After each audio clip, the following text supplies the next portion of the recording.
Welcome to the Death of the Author podcast, episode 6, your world this week in the teen fiction universe and general geekery.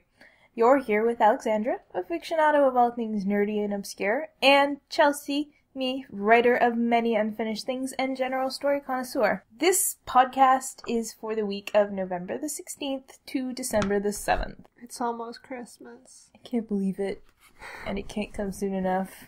I'm one of those weird people who, actually enjoys the chaos of the holidays and people having a purpose as they run around the malls trying to find stuff. It's just, I find it really soothing in a strange way. I just remember working in retail and wanting to crawl under a table and cry a lot. So I remember that too, but I just remember how bad it was and am thankful that I am on the other side of the counter. I don't have to fold stuff. I don't have to shelve stuff. I can just be a horrible, horrible customer if I felt like it, but I don't. What do you mean, you don't have a copy of Twilight? Ma'am, you are standing in front of the Twilight display. There are 200 copies of Twilight right behind you. Why didn't you tell me that before? Okay. Okay. So we've been really busy, which is why this podcast is a week late, and we just said screw it. And unfortunately for us, there's no catch up. But we have adventures for you. So many adventures. The big thing last weekend, which is why we didn't have a chance to do this podcast, was Toronto International Book Fair. Woo! So much fun. So much money gone. I know. Just out the window. I've got a pile of books now, but no money. Yep. Met so many awesome authors. Met Anne Rice. Met Lev Grossman, Maggie Stiefvater, Andrew Piper.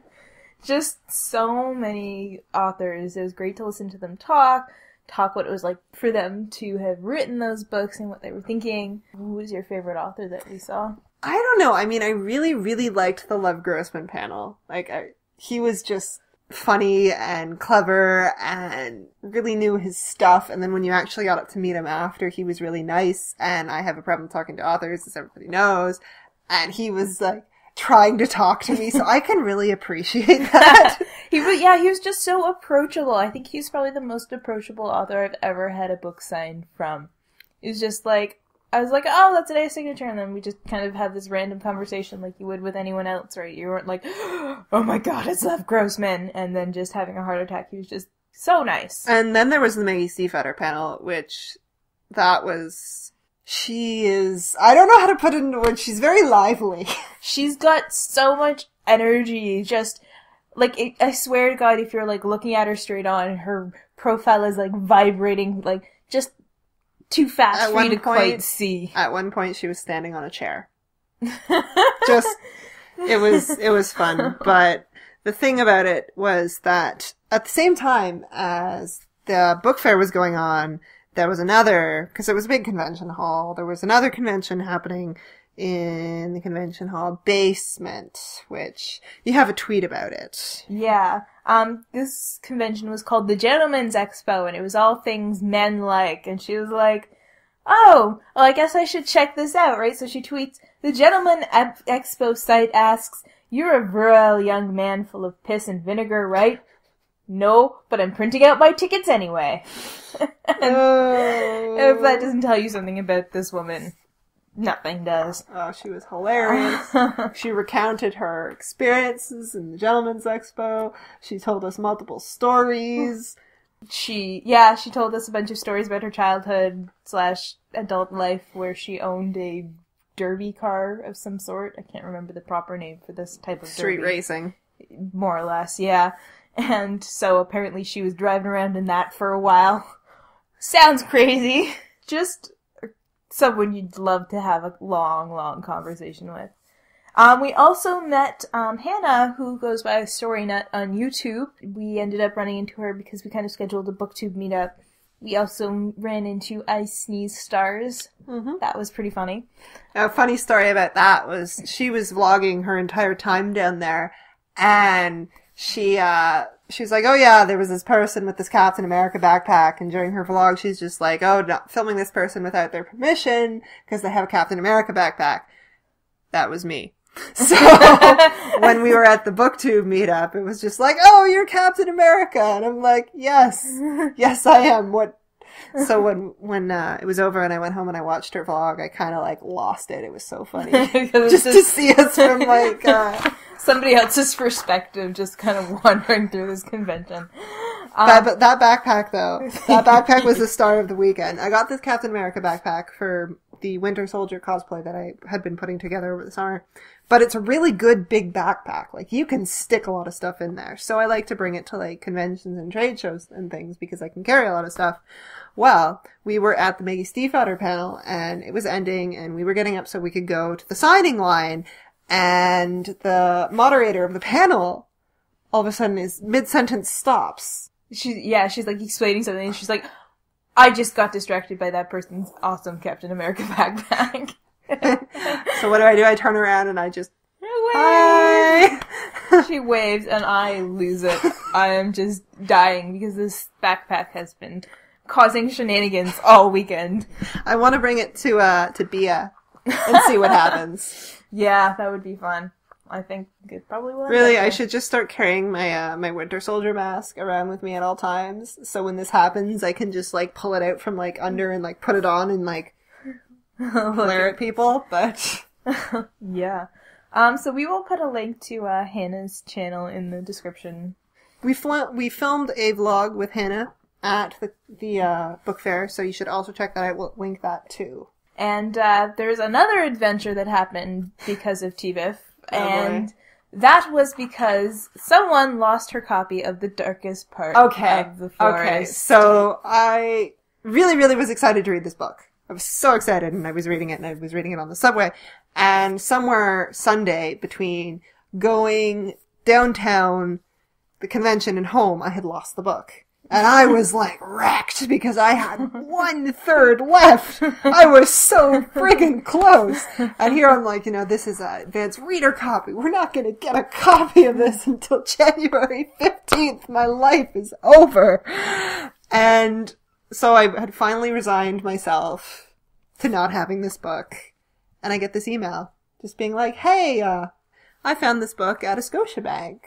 I didn't get back to you as soon as I should have because I read it and I really, really liked it. Would you like to meet up and I can return it to you, or do you want it passed on to somebody else? And I'm just sitting there and I'm reading this and I'm just like, my book.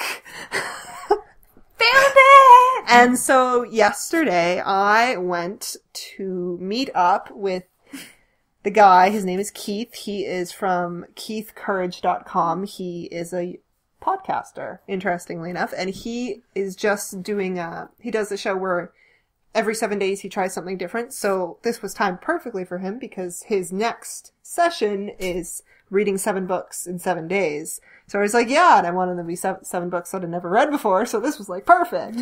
So I actually hung out with him for a while. Really cool guy. We recorded a podcast for his channel about the entire situation and just books and reading and things in general. So when that comes out, we will link you here, so check him out at www.keithcourage.com.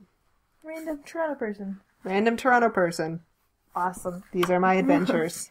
Okay, so in our reviewing-ness, we've kind of stalled. We were going gangbusters for a while. I think we finally burned ourselves out, so we paced ourselves. Our Young Elites review, I think, is up. I think it's been up for 2 weeks now. Yeah, I think it was up the last time, but we will link to you to that again. Blue Lily Blue is coming out soon. I think you're halfway done editing that. Then we're doing Winter Spell by Claire Legrand, which we will not talk about because we will need to review that. And we also have our review of The Darkest Part of the Forest. That'll be coming out sometime between Blue Lily Blue and Winter Spell. Yeah, and the super secret movie review that does actually exist, guys, is 75% done. Really? Yes. Oh, I'm so excited. You do not understand how excited I am to see this because I've kind of forgotten what I've said, so I'm ready to just laugh at all the ridiculousness that goes down. I keep watching clips of the villain for that review right now. That's the... I find myself doing villain impressions.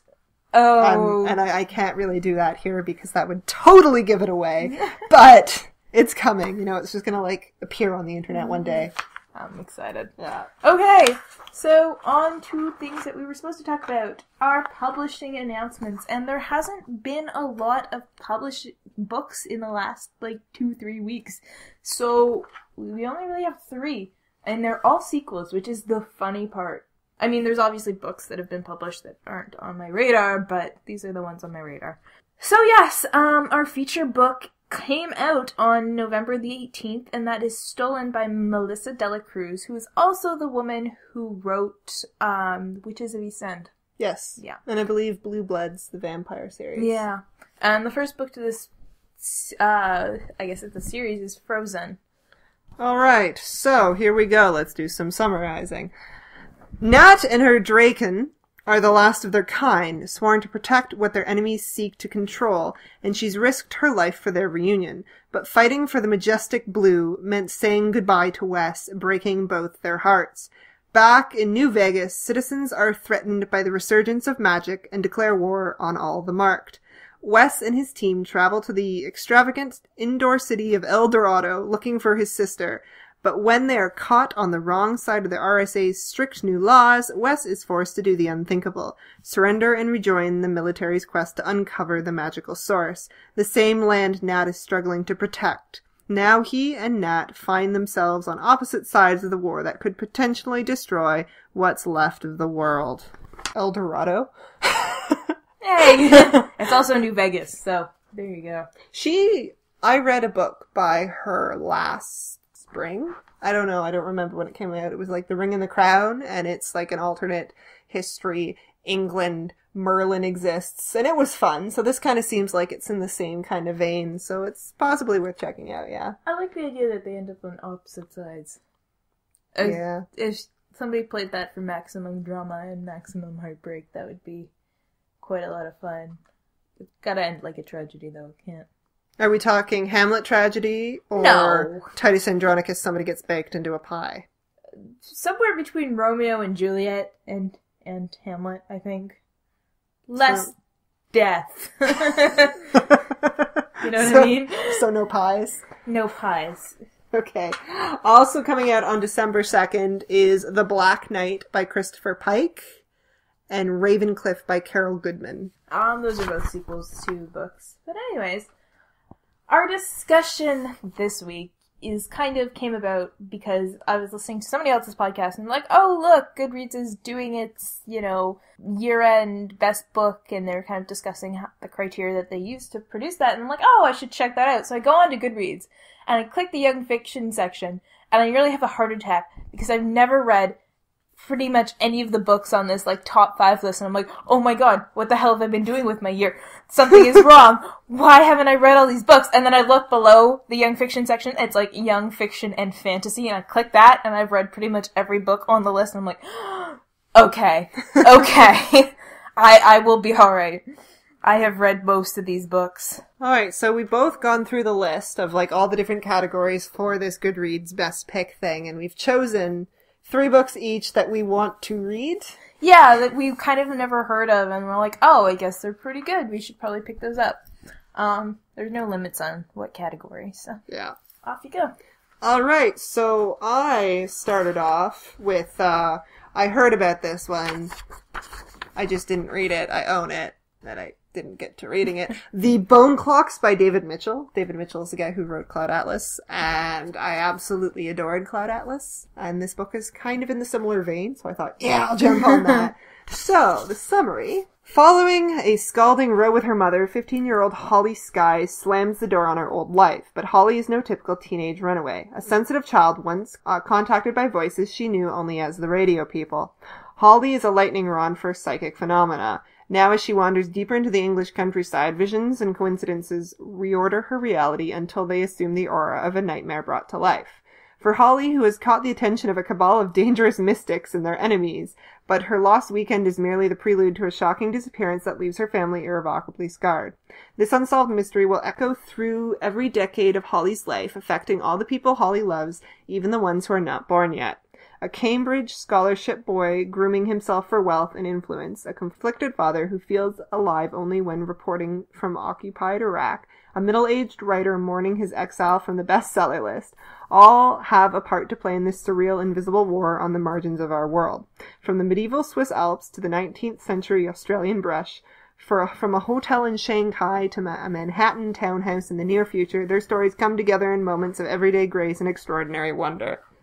I don't know, there's something about, like, those really crazy timeline stories that overlap, and I love them. I know, it speaks to my soul in this weird way, like, just, I think because real life is sometimes like that, where something happens, like, 20 years ago, and you're like, oh, I never thought I'd be researching this, and this would have such a significant impact on my life at this point in time. Or I'll make, like, a mistake, like, 3 months ago, and I'll be like, I never knew this was going to be important. Like, just... I love those books where it's like... I'm so excited for this. I have it, I just have to actually sit down and read it. Yeah. But yeah, that's the first one on my list. Cloud Atlas, too, I haven't read. I need to read. I have it, you should borrow it. Yeah, I should. Okay, the first book on my list was... I was just kind of browsing through the list, and the title caught my eye, and it made me laugh, and so I was like, wow, it's on this list, it's gotta be pretty good. So I decided that I really want to read... People I Want to Punch in the Throat. Competitive Crafters, Drop-Off Despots, and Other Suburban Scourges by Jen Mann. A debut collection of biting essays laced with surprising warmth from Jen Mann, the writer behind the popular blog People I Want to Punch in the Throat. I clearly need to be reading this blog. Yeah, I think so. People I Want to Punch in the Throat. Anyone who feels the need to bling out her washer and dryer. Humble braggers. People who treat their pets like children. Jen Mann doesn't have a filter, which sometimes gets her into trouble with her neighbors, her fellow PTA moms, and that one mom who tried to sell her sex toys at a home shopping party. Oh. Known for her hilarious acerbic observations on her blog, People I Want to Punch in the Throat, Mann now brings her sharp wit to bear on suburban life, marriage, motherhood in this laugh-out-loud collection of essays from the politics of joining a playgroup to the thrill of Mother's Night Out at the gun range to the rewards of your most meaningful relationship, the one you have with your cleaning lady. Nothing is sacred or off limits. So the next time you find yourself wearing fuzzy bunny pajamas in the school carpool lane, or accidentally stuck at a co-worker's swingers party, just think, what would Jen Mann do? Or better yet, buy her book. That sounds like it would be a lot of fun. Oh, I love those kind of, like, self-biographies where people are just like, life is just absolutely ridiculous. Let me tell you all the shenanigans that I got into. Just so much fun. Alright. Next on my list is Station 11 by Emily St. John Mandel. This one I read about on IO9. The nerd culture blog, and it's kind of been on my radar for a while. I just never read it, which seems to be a theme for my life. Okay, so one snowy night, a famous Hollywood actor slumps over and dies on stage during a production of King Lear. Hours later, the world as we know it begins to dissolve, moving back and forth in time from the actor's early days as a film star to 15 years in the future when a theater troupe known as the Traveling Symphony roams the wasteland of what remains. This suspenseful, elegiac, spellbinding novel charts the strange twists of fate that connect 5 people. The actor, the man who tried to save him, the actor's first wife, his oldest friend, and a young actress with the Traveling Symphony, caught in the crosshairs of a dangerous, self-proclaimed prophet. Sometimes terrifying, sometimes tender, Station 11 tells a story about the relationships that sustain us, the nature of fame, and the beauty of the world as we know it. Yet again, another book that travels across time. Sensing a theme. I am sensing a theme. I don't know. It sounds fun, because, like, post-apocalypticism. Yeah, and weird, crazy prophets and Hollywood actors, and it sounds like there's a lot that could go into that story. Yeah. So I'm down for it. I'll do it. You don't own it, though, do you? I don't own it, surprisingly. It's actually on hold at the library. It has been on hold at the library for a month and a half. I'm, like, 70th on, like, a 500-person wait list. Holy crap. Yeah, it's pretty crazy. That's what I find so hard about the library system. It's just, you spend so much time waiting for books. How does anybody read anything at the library? I don't know. Because you already have 700 books at home that you should be reading. Alright, what's on your list next, Chelsey? This one I decided was one that I kept seeing and I kept going all year. I should pick that up. I should read that, but I just have not. And that's We Were Liars by E. Lockheart. A beautiful, distinguished family, a private island, a brilliant, damaged girl, a passionate political boy, a group of 4 friends, the liars, whose friendship turns destructive, a revolution, an accident, a secret, lies upon lies, true love, the truth. That sounded like spoken poetry. It did. But I mean, doesn't it make you want to read it? You're like, See, that's not really been one of my, like, interests in teen fiction, like the rich people living on an island kind of deal. I'm not sure it's so much, well, okay. I like the idea of just, I don't know, it reminds me of spies and like spy networks, and that's kind of like one of my niche passions of just stories. I love spies, and I love political intrigue, and I love all the back and forth that happens, so that's why it kind of sounds fun. And then like a friendship that turns destructive, it's like, okay, well, hopefully there's not going to be an crazy intense romance plot that's going to eclipse everything else. I hope. And I've heard nothing but good things, so yeah. What's your next book? The last one on my list is The Winter People by Jennifer McMahon. This one just out of the blue chose it because what the heck? Sounds like it could be fun. It sounds weird. West Hall, Vermont has always been a town of strange disappearances and old legends. The most mysterious is that of Sarah Harrison Shea, who in 1908 was found dead in the field behind her house just months after the tragic death of her daughter, Gertie. Now in present day, 19-year-old Ruthie lives in Sarah's farmhouse with her mother, Alice, and her younger sister, Fawn. Alice has always insisted that they live off the grid, a decision that suddenly proves perilous when Ruthie wakes up one morning to find Alice has vanished without a trace. Searching for clues, she is startled to find a copy of Sarah Harrison's diary hidden beneath the floorboards of her mother's bedroom. As Ruthie gets sucked deeper into the mystery of Sarah's fate, she discovers that she's not the only person who's desperately looking for someone they've lost. But she may be the only one who can stop history from repeating itself. It sounds creepy. It does sound creepy. I don't know, like the whole, like, small town thing where everyone has secrets and, you know, you can't figure out what's going on until someone finally breaks down and tells you about all of the horrible things. I kind of like that.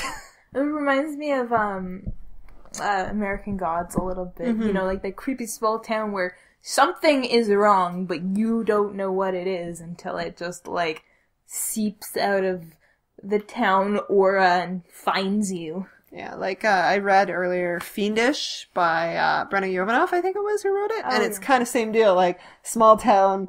Everybody else, the way the book was set up, everybody else knows what's going on except you, the reader. And you're just like, explain this to me. Someone. Are there fairies in the forest? Are they? Something about small towns. I don't know. It's creepy. I mean, I used to spend, like, 1/3 of my childhood in, like, a small, like, army town with my grandparents. The more I look back on the town, the more creepy it is. What is it about small towns? I don't know. I wonder if it's just because we're from the city.